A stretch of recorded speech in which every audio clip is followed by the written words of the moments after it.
Sun travels வடமாகாணத்தில் சட்டபூர்வமான அனுமதியுடன் இயங்குகின்ற visa consultants and ticket agent. உங்கள் பெறுமதியான கடவுச்சீட்டுகள், ஆவணங்கள் போன்றவற்றுக்கு பாதுகாப்பான அனுமதி பெற்ற நிறுவனம் சன் டிராவல்ஸ்.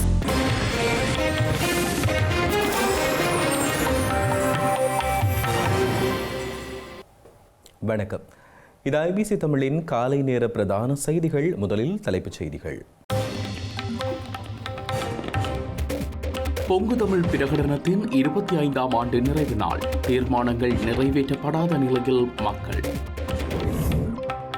யாழ் உள்ளக விளையாட்டரங்கு பணிகளை துரிதப்படுத்துமாறு ஜனாதிபதி உத்தரவு. நீதிமன்றில் வழக்கு உள்ள நிலையில் கருத்து. அதிகாரம் இழந்த இனவாத குழுக்கள் மீண்டும் இனவாதத்தை தூண்ட முயற்சி. யாழ் அரசியல் தலைவர்களை சாடிய அனுர. இந்துப்பட்டி துப்பாக்கிச் சூடு, ஒருவர் பலி, 2 சிறுவர்கள் காயம். கல்வி மறுசீரமைப்பினை இடைநிறுத்தப் போவதில்லை என்கிறார் கரணி. மாற்றத்திற்கான பயணத்திற்கு பெற்றோரின் ஆதரவு அவசியம் எனவும் தெரிவிப்பு. கிறிஸ்லாந்தை கைப்பற்றுவதை எதிர்த்தால் வரி. ஐரோப்பிய நாடுகளுக்கு எச்சரிக்கை விடுத்த ட்ரம்ப். இனி தொடர்வது விரிவான செய்திகள். ஈழத்தமிழர் போராட்டத்தின் நியாயங்களை உலகரங்கில் முன்வைக்கும் நோக்கில் ஆரம்பிக்கப்பட்ட யாழ்ப்பாண பல்கலைக்கழகத்தின் பொங்கு தமிழ் பிரகடனத்தின் 25ஆம் ஆண்டு நினைவு நாள் இன்று கடைபிடிக்கப்படுகின்றது. யாழ்ப்பாண பல்கலைக்கழக மாணவர் ஒன்றியத்தால் பல்வேறு கோரிக்கைகளை முன்வைத்து 2001ஆம் ஆண்டு ஜனவரி மாதம் 17ஆம் தேதி ராணுவ அடக்குமுறைக்கு மத்தியில் மக்கள் பேரெழுச்சியாக திரண்ட நிகழ்வே பொங்கு தமிழாகும். இதை நினைவுபடுத்தும் முகமாக அதே ஆண்டில் அப்போதைய மாணவர் ஒன்றிய தலைவர் செல்வராசா கஜேந்திரனால் நினைவு தூபி திறந்து வைக்கப்பட்டது. இதன்பொழுது தமிழ் மக்களின் அபிலாஷைகளான சுயநிர்ணய உரிமை, மரபு வழி தாயகம், தமிழ் தேசியம் என்பன அங்கீகரிக்கப்பட வேண்டும் என்று பிரகடனம் நிறைவேற்றப்பட்டது. இந்நிலையில் யாழ் பல்கலைக்கழகத்தில் மக்கள் பேரெழுச்சியாக திரண்ட பொங்கு தமிழ் பிரகடனத்தின் 25ஆம் ஆண்டு நிறைவு நாள் நிகழ்வு இடம்பெறவுள்ளது. யாழ்ப்பாண பல்கலைக்கழகத்தில் அமைக்கப்பட்டுள்ள பொங்கு தமிழ் நினைவு தூபியில் பல்கலைக்கழக மாணவர் ஒன்றியத்தால் இன்று மதியம் 12 மணிக்கு பொங்கு தமிழ் பிரகடன நினைவு நாள் முன்னெடுக்கப்பட உள்ளது. இந்நிகழ்வில் அனைத்து மாணவர்களும் பொதுமக்களும் உணர்வுடன் அணிதிரள வேண்டும் என யாழ்ப்பாண பல்கலைக்கழக மாணவர் ஒன்றியம் அழைப்பு விடுத்துள்ளது. பல்வேறு சர்ச்சைகளை தோற்றுவித்துள்ள யாழ்ப்பாணம் மண்டைதீவு சர்வதேச விளையாட்டு மைதானம் மற்றும் உள்ளக விளையாட்டரங்கு ஆகியவற்றின் பணிகளை துரிதப்படுத்துமாறு ஸ்ரீலங்கா ஜனாதிபதி அனுரகுமார திசாநாயக்க மாவட்ட செயலாளருக்கு உத்தரவிட்டுள்ளார். உள்ளக விளையாட்டரங்கு நிர்மாண பணிகளை இடைநிறுத்துமாறு நீதிமன்றில் வழக்கு தாக்கல் செய்யப்பட்டதுடன் வெள்ளம் தேங்கியுள்ள இடத்தில் சர்வதேச விளையாட்டரங்கை நிர்மாணிப்பதாக கூறப்படும் நிலையில் யாழில் வைத்து ஜனாதிபதி இதனை கூறியுள்ளார். யாழ்ப்பாணத்தில் பாரிய விளையாட்டு மைதானம் ஒன்றை நிர்மாணிக்க திட்டமிட்டுள்ளோம். இதில் சில சிக்கல்கள் உருவாகியிருக்கிறது. அதை எவ்வாறு தீர்ப்பது என்பது குறித்து மாவட்ட செயலாளரோடு கலந்துரையாடினேன். அதற்கான பணிகளை இந்த வருடத்திற்குள் துரிதமாக நிறைவு செய்ய உள்ளோம். பிள்ளைகளுக்கு விளையாடுவதற்காக அவர்களுக்கு தமது மகிழ்ச்சியை வெளிப்படுத்த பொழுதுபோக்காக வாழக்கூடிய வாய்ப்பை பெற்றுக் கொடுக்க வேண்டும். யாழ் மாவட்டத்தில் உள்ளக விளையாட்டரங்கொன்றை உருவாக்க திட்டமிட்டுள்ளோம். ஆனால் அரசியல்வாதிகளின் ஊடாக வழக்கு தொடரப்பட்டுள்ளது. யாழ்ப்பாண பிள்ளைகளுக்கு அது அவசியமானது. ஆனால் அரசியல்வாதிகள் வழக்கு தொடர்கிறார்கள். அதாவது அவர்கள் மக்களுக்கு எதிரான அரசியலை செய்கிறார்கள். நாம் மிக விரைவில் அந்த வழக்கை நிறைவு செய்து அதே இடத்திலோ அல்லது அதற்கு அண்மித்த பகுதியில் அந்த உள்ளக விளையாட்டரங்கின் பணிகளை நிறைவு செய்ய எதிர்பார்க்கிறோம். இலங்கையில் இடம்பெற்ற யுத்தத்தின் காரணமாக தமது பிள்ளைகள் பற்றி பயந்து வாழ்ந்த வடக்கின் பெற்றோர்கள் இன்று போதைப் பொருளின் காரணமாக அச்சத்துடன் வாழ வேண்டிய சூழல் ஏற்பட்டுள்ளதாக ஸ்ரீலங்காவின் ஜனாதிபதி அனுரகுமார திசாநாயக்க தெரிவித்துள்ளார். இதனால் நாடு முழுவதும் பாரிய பாதுகாப்பு அரணாக செயற்பட்டு போதைப்பொருள் அச்சுறுத்தலை தோற்கடிக்க முன்வருமாறும் ஜனாதிபதி அழைப்பு விடுத்துள்ளார். அதே நேரம் அதிகாரம் இழந்த இனவாத குழுக்கள் மீண்டும் இனவாதத்தை தூண்ட முயல்வதாகவும் தெரிவித்தார். யாழ்ப்பாண தொழில்நுட்ப கல்லூரி விளையாட்டு மைதானத்தில் நடைபெற்ற போதைப்பொருள் அச்சுறுத்தலை ஒழிப்பதற்கான முழு நாடுமே ஒன்றாக தேசிய செயற்பாட்டின் வடமாகாண நிகழ்ச்சியில் கலந்து கொண்டு உரையாற்றிய போதே ஜனாதிபதி அனுரகுமார திசாநாயக்க இதனை தெரிவித்தார்.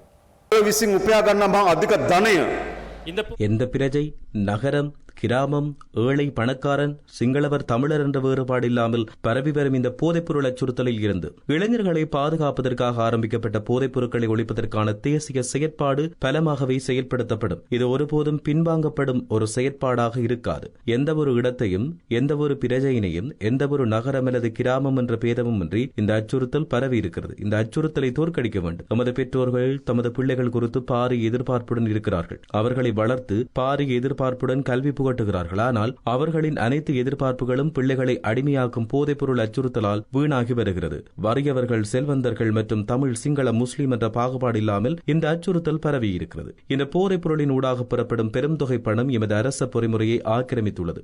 சிறைச்சாலைகளில் கைதானவர்கள் இந்த வர்த்தகத்தை செய்கிறார்கள். போலீசார் சிறந்த சேவையை செய்யும் நிலையில் ஒரு சிலர் இதில் சிக்கியுள்ளனர். சுங்க திணைக்களம், மோட்டார் போக்குவரத்து திணைக்களம், குடிவரவு குடியகல்வு திணைக்களம் என்பவற்றில் பணியாற்றும் ஒரு சில அதிகாரிகள் இதற்குள் அகப்பட்டிருக்கிறார்கள். அது மாத்திரமன்றி அரச சேவையில் உள்ள முக்கிய இடங்களில் இந்த அச்சுறுத்தலில் சிக்கியுள்ள அதிகாரிகளும் இருக்கிறார்கள். பிள்ளைகள் இதற்கு இரையாகியிருந்தால், அரசு சேவை போதைப்பொருள் வர்த்தகர்களின் இரையாக மாறியிருந்தால் நாம் நாடென்ற வகையில் எங்கு செல்கிறோம்? அதனால் கட்டாயம் இந்த அச்சுறுத்தலை தோற்கடிக்க வேண்டும். மக்கள் ஒன்றாக வாழும் நாடொன்று தேவை. பல ஆண்டுகள் பிரிந்து சந்தேகத்துடன் வாழ்ந்ததால் என்ன பயன் கிடைத்தது? நமது நாட்டில் ஒருபோதும் இனவாதம் ஏற்படாத ஒற்றுமையாக வாழும் நாட்டை உருவாக்க வேண்டும். இனவாதம் எந்த ஒரு இடத்திலும் தலைதூக்க இடமளிக்க மாட்டோம். போயா தினத்தில் சில் எடுப்பதற்காக சிறிமகாபோதியை தாண்டி யாழ்ப்பாணத்துக்கு வருகிறார்கள். அங்கிருப்பது குரோதம்தான். பல விகாரைகளை தாண்டி யாழ்ப்பாணத்துக்கு வழிபட வருகிறார்கள். அதேபோன்று சிலர் ஒவ்வொரு போயா தினத்திலும் காணிக்காக அன்றி விகாரைக்கு எதிராக ஒன்று திரள்கிறார்கள். அவர்கள் யாருடைய காணியாவது அங்கிருக்கிறதா என்று ஆராயுமாறு புலனாய்வு பிரிவுக்கும் நான் அறிவித்துள்ளேன். அதிகாரம் இழந்த இனவாத குழுக்கள் மீண்டும் இனவாதத்தை தூண்ட முயற்சி செய்கிறார்கள்.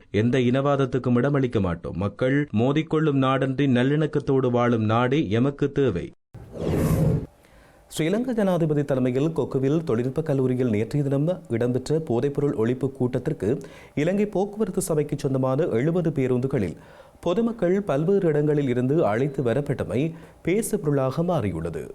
ஜனாதிபதியின் போதை ஒழிப்பு தேசிய வேலை திட்டத்தின் ஒரு பகுதியாக முழு நாடுமே ஒன்றாக என்கின்ற தேசிய செயற்பாட்டை ஆரம்பிக்க முகமாக அகன்ற செல் என்கின்ற துணைப்பொருளில் யாழ்ப்பாணம் கொக்குவில் தொழில்நுட்ப கல்லூரியில் நேற்று மாலை ஜனாதிபதி தலைமையில் கூட்டம் ஒன்று இடம்பெற்றது. இந்த கூட்டத்துக்கு இலங்கை போக்குவரத்து சபைக்கு சொந்தமான 70 பேருந்துகளில் பொதுமக்கள் பல்வேறு இடங்களில் இருந்து அழைத்து வரப்பட்டனர். இதன் காரணமாக யாழ் மாவட்டத்தில் உள்ளூர் சேவைகள் முற்றிலும் பாதிக்கப்பட்ட நிலையில் மாலை நேரத்தில் யாழ்ப்பாணத்திலிருந்து தமது சொந்த இடங்களுக்கு செல்வோர் பாரிய அசௌகரியங்களுக்கு உள்ளாகியிருந்தனர். யாழ் மாவட்டத்தில் உள்ள இலங்கை போக்குவரத்து சாலைகளில் பேருந்து பற்றாக்குறைகள் இருக்கின்ற நிலையில் ஒரே தடவையில் இவ்வாறு அதிக பேருந்துகளை பொது நிகழ்வுகளுக்கு வழங்கமே பொறுப்பற்ற செயல் என பாதிக்கப்பட்ட மக்கள் குற்றம் சாட்டுகின்றனர். இது தொடர்பில் இலங்கை போக்குவரத்து சபையின் வடமாகாண பொறுப்பு வாய்ந்த அதிகாரியை தொடர்பு கொண்டு வினவிய போது யாழ் மாவட்ட செயலாளரின் கோரிக்கை கிணங்க பேருந்துகளை விசேட கட்டணங்களின் அடிப்படையில் வழங்கியதாக அவர் தெரிவித்தார். கொழும்பு ஜிந்தப்பட்டி பகுதியில் இடம்பெற்ற துப்பாக்கிச் சூட்டில் ஒருவர் உயிரிழந்த சம்பவம் இரு பாதாள உலக குழுக்களுக்கு இடையில் ஏற்பட்ட மோதலின் விளைவு என ஸ்ரீலங்காவின் காவல்துறை ஊடக பேச்சாளர் எஃப்யூ வுட்லர் தெரிவித்தார்.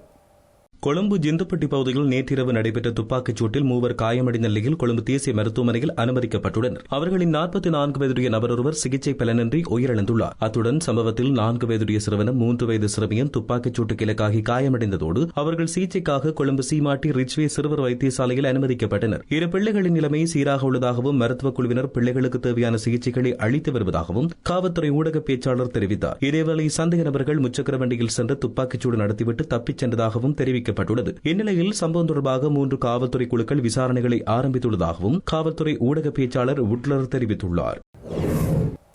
நாட்டுக்கு தேவையான மேம்பட்ட சமூக பிரஜையை உருவாக்கும் கல்வி முறைமையை ஒருபொழுதும் இடைநிறுத்தப் போவதில்லை என ஸ்ரீலங்காவின் பிரதமர் கலாநிதி ஹரணி அமரசூரிய தெரிவித்தார்.